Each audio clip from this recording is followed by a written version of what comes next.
بسم الله والحمد لله والسلام على رسول الله وعلى آله وصحبه ومن والاه إلى يوم الدين وبعد. سبحانك لا علم لنا إلا ما علمتنا إنك أنت العليم الحكيم. رب زدنا علما يا كريم، رب زدنا علما يا كريم، رب زدنا علما يا كريم. رب اشرح لي صدري ويسر لي أمري واحلل عقدة من لساني يفقهوا قولي.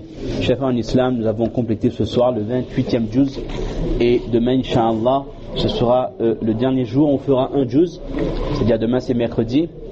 Et donc jeudi, Inch'Allah, on va lire la moitié du dernier juz Amma. Et ensuite, vendredi soir, on va compléter, Inch'Allah Azzawajal, le Khatm al-Qur'an.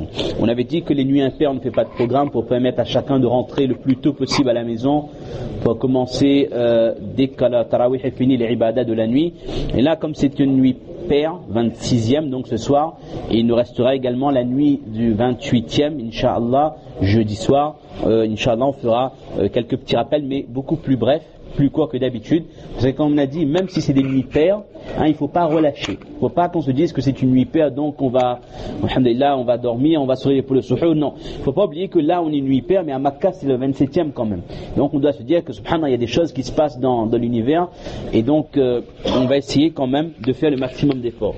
Donc, deux petits rappels rapides concernant ce qui a été lu ce soir de le 28e juz. Le verset, lorsqu'Allah Azza wa Jal dit Ya ayyuhalladhina amanu ittaqullaha wal tanzur nafsum ma qaddamat lighad wattaqullaha innallaha khabirun bima ta'malun. Dans ce verset, Allah Azza wa Jal rappelle à l'être humain un rappel très simple. Et ce qui est extrêmement important, c'est que ce genre de verset, en général, on le mémorise. En général, chaque musulman connaît ces versets avec les noms d'Allah, Wallahu alladhi la ilaha illahu. Même les enfants, ils connaissent par cœur. Donc c'est l'occasion de se dire que ce verset-là, je le connais par cœur, mais qu'est-ce qu'il y a comme contenu de ces ayats? Il y a un rappel très simple, mais à l'attention de tout être humain, quel que soit le niveau de din, de foi, de ilm, de science religieuse, de connaissance. Allah rappelle à l'être humain, oh, vous qui avez la foi, ayez la crainte d'Allah. Et la crainte d'Allah de votre cœur. Ibn Kathir rahimahullah dit que lorsqu'Allah ta'ala dit ittaqullah, c'est fi'lu ma bihi amr wa tarku ma anhu zajar. Allah ta'ala ordonne de faire ce qu'il a rendu obligatoire et en même temps Allah interdit d'approcher le haram. Comme on a dit qu'on ne se rapprochera jamais d'Allah uniquement avec les bonnes actions. Si quelqu'un fait que des bonnes actions, il continue ses péchés et il ne se rapprochera jamais d'Allah. Il faut absolument en même temps abandonner les péchés. Et ensuite Allah Ta'ala dit Allah Ta'ala appelle l'être humain à réfléchir, à méditer sur les actions qu'il prépare l'irad.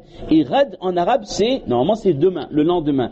Et le jour des comptes a été appelé entre autres le lendemain pour montrer comment c'est proche. Et très souvent nous on se fait du souci pour notre rizq, pour notre subsistance, qu'est-ce qu'on va manger ce soir, qu'est-ce qu'on va manger demain, qu'est-ce qu'on va préparer, quel sera notre budget pour l'année dernière. Mais Allah Azza wa Jal demande à l'être humain plutôt de se faire du souci pour les a'mal qu'il va préparer pour sa vie de l'au-delà. Et enfin Allah Ta'ala rappelle une deuxième fois wattaqullah, encore une fois, il y a la crainte d'Allah et sachez que inna Allah khabirun bima ta'malun, sachez qu'Allah Ta'ala est au courant, Allah Ta'ala sait exactement ce que vous accomplissez, ce que vous faites. Et Ibn Kathir il dit Allahu alimun bi jami'i a'malikum wa ahwalikum. Allah Ta'ala est au courant de vos actions, de la situation, de tout ce que vous faites. La takhfa alayhi minkum khafiya. Il n'y a rien qu'un être humain puisse cacher Allah subhanahu wa ta'ala. Et Allah Ta'ala est bien informé parce qu'Allah il est subhanallah, il a la science, il connaît le ilm d'Allah, il connaît ce qu'on fait. Également parce qu'Allah Ta'ala a créé des anges. Matin et soir, on a déjà dit qu'il rapporte les nouvelles Allah Azza wa Jal et Allah a créé les anges spécifiques à chaque être humain. Et ensuite Allah Ta'ala dit wala takunu kalladina nasullaha fa ansahum anfusahum. Ce verset là mes chers frères est extrêmement important. Ça prouve la relation de cause à effet. Vous savez le hadith qui dit que lorsqu'un serviteur fait un pas vers Allah, Allah fait deux pas vers lui. On avait dit que c'est une question d'effort et de qaboul, de tawfiq. Vous faites un effort et Allah Ta'ala vous accepte. Mais là, Allah Ta'ala veut bien dire que si la personne oublie Allah, ne soyez pas comme les personnes qui ont oublié Allah. Et la personne, Ibn Kathir dit la tansaw dhikrallah, n'oubliez pas de penser à Allah. Il ne faut pas qu'une personne vive dans l'insouciance. Autrement, fayunsikumul amal as-salih limasalih anfusikum. Allah Ta'ala vous fera oublier, Allah Ta'ala enlèvera de vos cœurs l'importance des bonnes actions.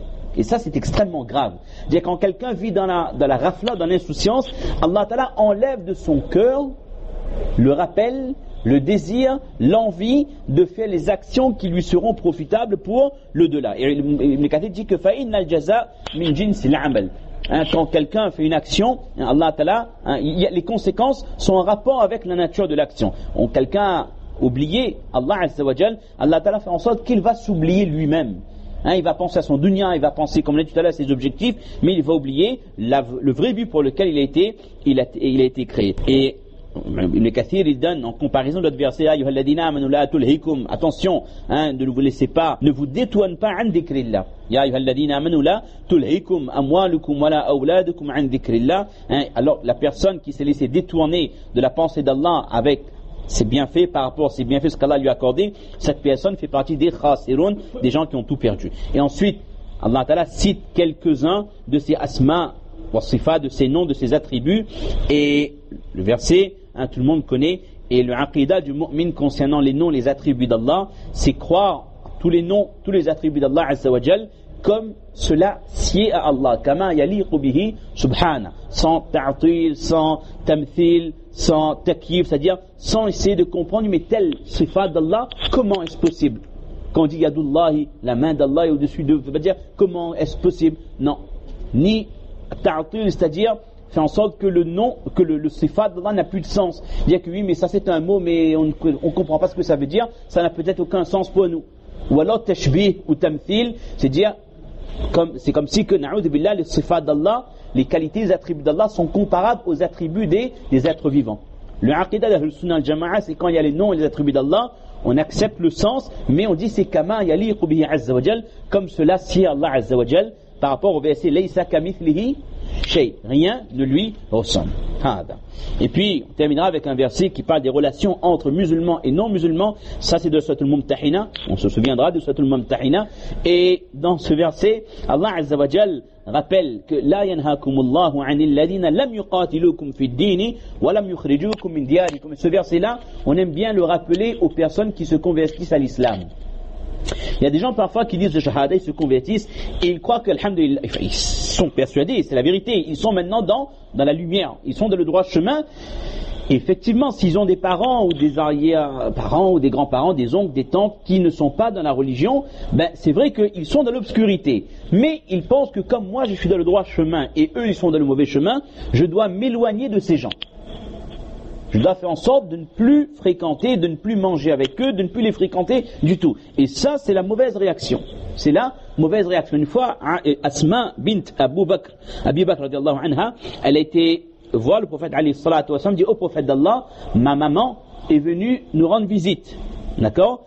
Et sa mère était mushrika, elle était polythéiste. Elle dit, Ya Rasulallah, inna ummi qadimat, wa hiya raghiba afa asiluha. Est-ce que je dois montrer du respect à son égard? Le prophète dit bien sûr que oui, tu dois être respectueuse envers ta maman. Ibn Kathir rahimahullah a commenté, il dit donc que le fait qu'une personne n'a pas la foi, ça ne veut pas dire que on doit manquer du respect. Le verset est général, c'est pas uniquement pour les relations familiales, mais d'une manière générale, à partir du moment où quelqu'un certes n'a pas la foi, la personne n'est pas dans le droit chemin, mais c'est quelqu'un qui ne vous a pas fait du tort. La inhakumullahu, Allah ne vous interdit pas d'être bienfaisant et équitable, anil ladina lam yuqatilukum, envers les gens qui ne vous ont pas combattu dans la religion, walam yukhrijukum min diyarikum, et qui ne vous ont pas expulsé de vos maisons. Et Allah Ta'ala, bien au contraire, demande que l'être humain soit équitable. Inna Allaha yuhibbul muqsitin. Et Allah précise c'est qui, avec qui on doit prendre les distances. On doit prendre les distances avec les personnes. Innama yanhakumullahu anil ladina qatalukum fid din. Les gens qui vous ont combattu pour la religion, wa akhrajukum min diyarikum. Les gens qui ont fait du tort, là bien sûr, on prend des distances. Mais c'est ça, il y a beaucoup de gens qui croient que du moment qu'une personne n'a pas la foi, c'est notre ennemi. Là, wallah. Si la personne ne vous a pas déclaré la guerre, si la personne ne vous empêche pas de vivre votre religion, il n'y a aucune raison. Bien au contraire, Allah Ta'ala attend du mu'min de l'équité. Inna Allah yuhibbul muqsitin. Et il faut qu'on comprenne que notre comportement peut être, incha'Allah, un moyen de hidayah pour cette personne. Le prophète alayhi salatu wa salam lui-même avait un mu'amala, une transaction financière avec un yahoud, une personne de confession juive, quelque temps avant sa mort.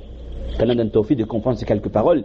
Et donc, comme on a dit, ce soir c'est une nuit paire, mais Inch'Allah, malgré le fait que ce soit une nuit paire, on fera quand même le maximum d'efforts. Qu'Allah nous accepte, l'intawfiq de comprendre, de mettre en pratique, de propager à nos biens et à nos subhana rabbika rabbil izzati amma yasifun. Salamun ala al-mursalin, walhamdulillahi rabbil alamin.